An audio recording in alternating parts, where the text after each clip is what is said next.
12 திருத்தூதர்களுள் யூதாஸ் இஸ்காரியோத்து என்கிற ஒருவனும் இருந்தான். ஆனால் இயேசுவை அவன் காட்டிக் கொடுத்ததனால் அவனுக்கு கொடுத்த திறமையை, கடவுள் அவனுக்கு கொடுத்த வாய்ப்பை, கடவுள் அவனுக்கு கொடுத்த அருள் ஆசீர்வாதத்தை அவன் இழந்து போனான். அந்த ஆசீர்வாதத்தை இழந்து தானே தற்கொலை செய்து கொண்டு மடிந்து போனான். 12 திருத்தூதர்களாக இருந்தவர்கள் 11 பேராக மாறினார்கள். அந்த இடத்திற்கு இன்னொருவர் தேவைப்பட்டார்.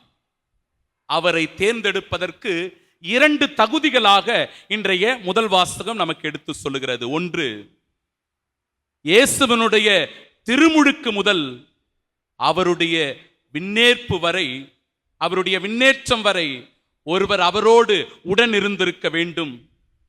அந்த இறை அனுபவத்தை பெற்றவராக இருக்க வேண்டும். இரண்டாவதாக, இயேசுவினுடைய பாடுகள், மரணம், அவருடைய உயிர்ப்பை நேரில் கண்டவராக இருக்க வேண்டும். இப்படியாக 2 பேரை அவர்கள் முன்னிறுத்துகிறார்கள்.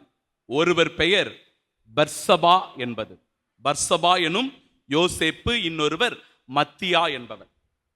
இவர்கள் இருவரையும் ஆண்டவருடைய திருமுன்னிலையில் நிறுத்தி அங்கிருந்த கூட்டத்தினர் அனைவரும், ஏறக்குறைய 120 பேர், எல்லாரும் ஒன்றாக கூடிக்கொண்டு ஆண்டவரை நோக்கி வேண்டினார்கள்.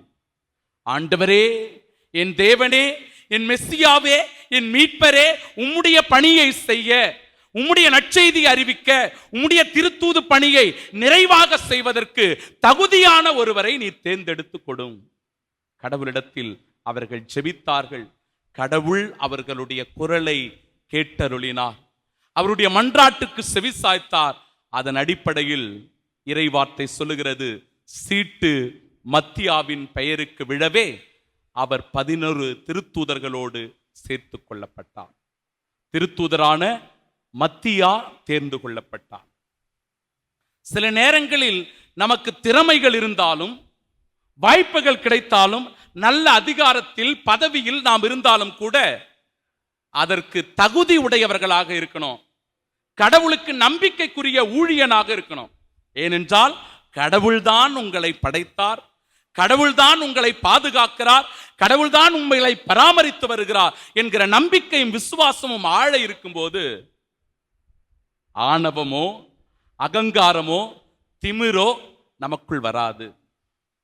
ஆண்டவர் முன்னிலையில் தாட்சியோடும் பொறுமையோடும் நடந்து கொள்ளுகிற மனிதர்களாக இருப்போம். அப்பொழுது ஆண்டவர் நம்மை உயர்த்துவார்.